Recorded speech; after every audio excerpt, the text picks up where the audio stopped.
Ուրախ եմ ձեզ ողջունել մայիսի 1-ին աշխատավորի օրի հետ կապված։ Մեր հանդիպման վայրը խորհրդանշական է։ Մենք գտնում ենք Արտաշատի Անիտեքս գործարանում, որը Հայաստանում արդյունաբերականացման լավ օրինակ է։ Առաջ այն արտադրանքը, որ այստեղ է արտադրվում այսօր, առաջ մեծի մասամբ ներմուծվում էր Թուրքիայի Հանրապետությունից։ Այսօր ամբողջ արտադրանքը գրեթե փակել է Հայաստանի պահանջարկի 50-60%-ը։ Եվ սա ցույց է տալիս, որ մենք ունենք փորձ այս օրինակով կառուցել հարյուրավոր արտադրություններ Հայաստանով մեկ եւ ապահովել աշխարհին, եւ որը վայել չէ, մերձի խնդիր ունեն։ Եվ այդպիսիները հազարավոր եւ տասնյակ հազարավոր են Հայաստանում։ Այս ծրագրով ուժեղ Հայաստանը, Սամվել Կարապետյանը ստեղծելու է հիմնադրամ,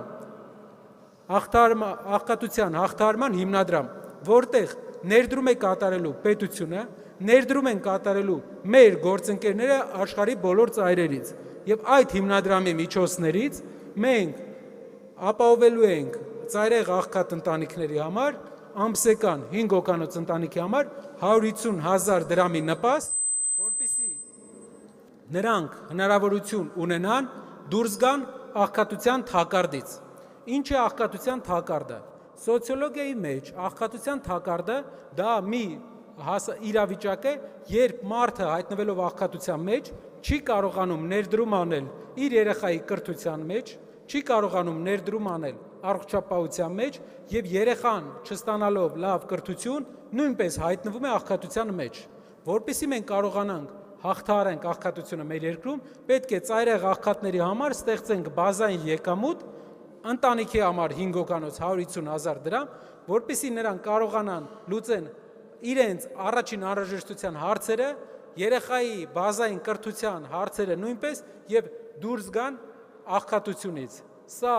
մեր սոցիալական մեծ ծրագիրն է, որի մասին, եթե ունենք հարցեր, ուրախությամբ կպատասխանեմ։ Շնորհակալ եմ։ Պարոն Կարապետյան, առաջին հարցի իրավունքը ինձ վերապահ է, միկրոֆոնն ինձ մոտ է, բարձրախոսը։ 168 ժամ, Զարուհի Դիլանյան։ Պարոն Կարապետյան, նաև այս համատեքստում, սոցիալական ծրագրերի համատեքստում տնտեսական հեռանկարների մասին կուզեի խոսեիք։ Եվ 2 օր առաջ այստեղ Ադրբեջանից պատվիրակություն կար, գործարարներ են հանդիպել։ Դուք տեսնում եք առհասարակ հնարավորություն Ադրբեջանի հետ առևտրատնտեսական հարաբերությունների եւ արդյոք սա հնարավոր այլընտրանք է փորձում մատուցվել գործարարներին Ռուսաստանի հետ գուցե փլուզվող կապերի ֆոնին տնտեսական ու առհասարակ սրա հեռանկարը երկրորդ հարցադրումս երկրորդ օրակարգային հարցի մասին Գելափը ներկայացրեց վերջին թվերը ձեր ուժը 14.1% հնարավոր հաղթանակի հնարավորություն ունի, եթե հաջորդ կիրակի լինեն ընտրություններ եւ առաջատարը շարունակում է մնալ ԿՊ-ն նաեւ վարչական ռեսուրսի ներկայացմամբ։ Ինչպես եք գնահատում այս հարցումները, օբյեկտիվ են ձեզ համար թե ոչ, ձեզ մոտ ինչ տվյալներ են։ Եվ երրորդը Հայաստանում սպասվում է եվրոպական բարձրաստիճան պաշտոնյաների այց։ Ձեզ սովորաբար սիրում են հակադրել արևմուտքի հետ,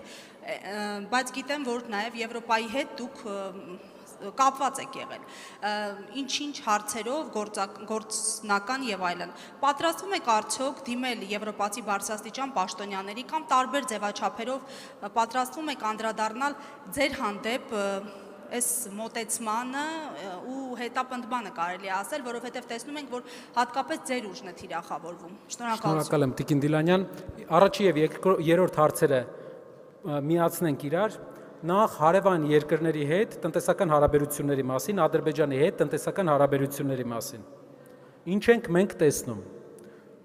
Եվրոպական միության հետ չզարգացնելով տնտեսական հարաբերությունները 8 տարվա ընթացքում մենք բնականից ունենալով աշխարհի ամենամեծ շուկաներից մեկին մուտք չենք կարողացել հնարավորություն ստեղծենք, որ ռուսական արտահանման չափ մենք գոնե Եվրոպա արտահանում ունենանք։ Ձեզ մի օրինակ բերեմ։ Արտահանումը Ֆրանսիա այս կառավարության ժամանակ վերջի 8 տարիների ընթացքում անկում է ապրել 20%-ով։ Մինչդեռ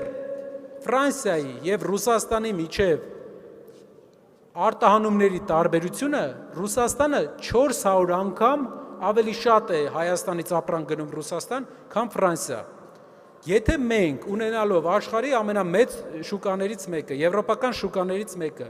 մեր հետ երկարաժամկետ հարաբերությունների մեջ չենք կարողացել ստեղծել տնտեսական իրավիճակ, չեն կարողացել այս իշխանությունները, հավատացեք, յուրաքանչյուր երկրի հետ հարաբերությունը տնտեսական ի վատթարացում է գնալու, քանի որ նրանք չեն կարողանում օգտագործեն, աջակցեն արտադրություններին, աջակցեն հարյուրավոր, հազարավոր արտադրությունների ստեղծումը Հայաստանում եւ նոր արտահանում կազմակերպել այդ երկիր։ Մեր երկիրը գնորդ պետք է չլինի, մեր երկիրը վաճառող պետք է լինի։ Սա է տնտեսական մեր մոդելի եւ այսօրվա մոդելի տարբերությունը։ Այսօր Հայաստանը գնորդ է, Հայաստանը երկիր է, որ վարկ է վերցնում, արտագնա աշխատողներից գումար է ստանում եւ գնում է ապրանք։ Հետագայում Հայաստանը դառնալու է երկիր, որը արտադրում է,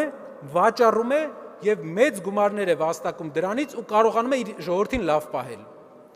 Երկրորդ առումը, Եվրոպայի հետ հարաբերությունների առումը, շատ կարևոր են գործով տեսնել եվրոպական ինստիտուտների հանդեպ վերաբերմունքի,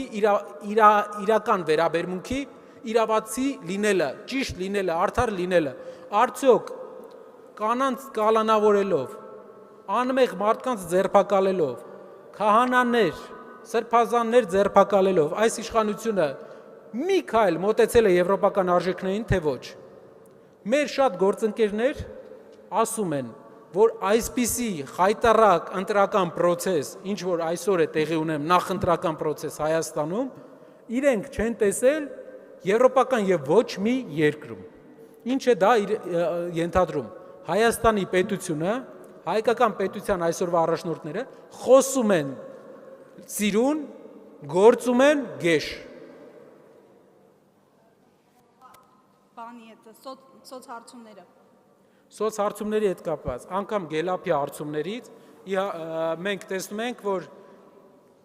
հաջորդ իշխանությունը չի լինելու Փաշինյանի իշխանությունը, բայց երբ Հայաստանում մասսայական կալանավորումներ են, երբ Հայաստանում աշխատանքից ազատվում են ընդդիմադիր հայացքներով տեր մարդիկ, քիչ մարդիկ են հեռախոսով ասում, թե իրենք ընդդիմադիր հայացքներ ունեն։ Այդ իսկ պատճառով վստահ եղեք, մենք տեսնում ենք, որ լավ մասնակցության դեպքում ուժեղ կառավարության լինելու հնարավորությունը շատ մեծ է։ Շնորհակալ եմ։